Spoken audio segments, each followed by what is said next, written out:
Final Score Friday's 30th season with sports director Lane Casadonte and Sean Robertson. Sponsored by Toyota, Paramount Builders, and Reynolds Community College. Good evening, everyone. Week 7 of Final Score Friday. We've already passed the halfway point of our 30th season. That means it is time to start thinking about the playoffs, as every team is now halfway through their regular seasons as well. The cheerleaders from Douglas Freeman are here tonight. Their Mavericks had a big West End matchup that we will get to in a few moments. But we start with our game of the week between number 2 Glen Allen and 4th-ranked Varina. For the Blue Devils, games like this are more of a normal occurrence. But for the Jaguars, this is something of uncharted territory. At 5-0 for the first time in program history, they were also tied with Oscar Smith for the top seed in Region 6A heading into tonight, and they had a chance to do something they had never done before. Glen Allen was going for their first ever win against Varina at the Blue Devils homecoming, and congratulations to the queen, Deja Piquet. They didn't announce the king. That's that homecoming dance tomorrow night. First quarter, party. First quarter, no score. Devin Henderson takes the late pitch, goes into the end zone for the touchdown. Jerry Lawler? Maybe. 6-0 after the missed PAT. Second quarter, Varina special teams show out. They get the block, and then the room service bounce to Jaden Walker, who goes 20 yards for the score. 12-0 after the missed PAT. Later in the second, Caleb Weiss buys some time and will find Damari Carter in the back of the end zone for a 14-yard touchdown. Varina led 18-3 at the break. They get their 4th straight win since week 0's loss to Indian River. They take it 38-3 the final. I mean, honestly, man, I said this before the season started. I feel like we got one of the best D-lines in the state of Virginia. And for people to try to run the ball at us, man, it's all about grit. Bull, Baskerville, just everybody. They knew what they wanted to do. We knew what we was going to do, and we wanted to force them to pass the ball.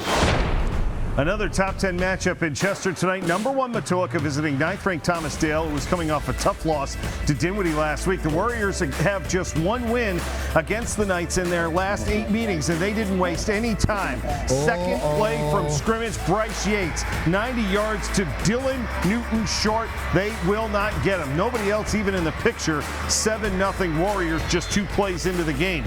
Didn't get much better for the Knights after that.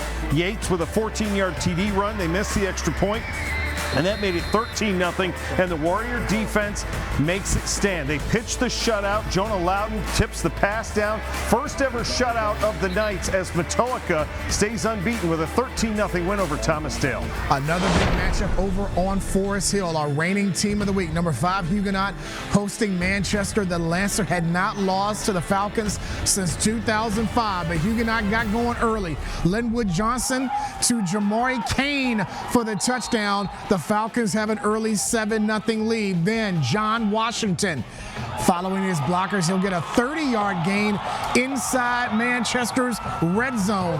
Washington will finish the drive with a 5-yard touchdown run to make it 14-0. The Falcons are 6-0. Watch out, Region 4B. Oh, yeah. They get the win, 32-7 the final over Manchester. We go back to last night for number 3 Highland Springs visiting Henrico. Another long winning streak in this series, 23 straight for the Springers before last night's game. First quarter over at Chapel Stadium. Nelson Lane on 4th and goal from the 3, and he goes around the left end for the score, and it's 7-0 Springers. Second quarter, Henrico gets a little luck. They punt to the Springers, who muffs the catch. It's recovered by Kynard Tyler. 2 plays later, though, Henrico driving. Pass from Lavelle Winston is tipped and picked off by Altizano Edwards. That was his second interception of the first half. Set up Lane's 37-yard touchdown pass here to Antoine Richardson. Springers led 21-0 at the half, and they cruised 35-0. They improved to 4-2. Down to the Tri-Cities for number 6 Dinwiddie on the road at Colonial Heights. Big win for the Generals last week at Thomasdale, who sit, speaking of Dinwiddie, they sit atop the standings in Region 4B. Third quarter, Harry Dalton, Zion Bousseau, a 36-yard touchdown. More from Dinwiddie in the third.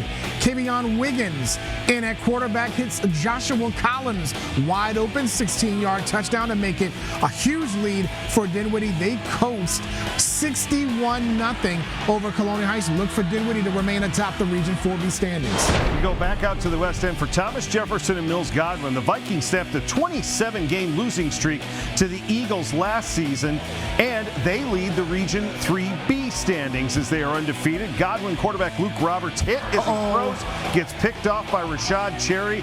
Easiest pick six you'll ever have. Takes it all the way back in. 7-0 Vikings. Second quarter, Amari Goff is going to return the punt all the way down inside the 20-yard line. That would set up Cherry again, 18 yards to Goff, who ran much further than 18 yards on this play. He goes all the way back against the grain. Vikings improved to 6-0, 30-0, the shutout over the Eagles. Still to come, plenty more from Week 7 of Final Score Friday. Stay with us.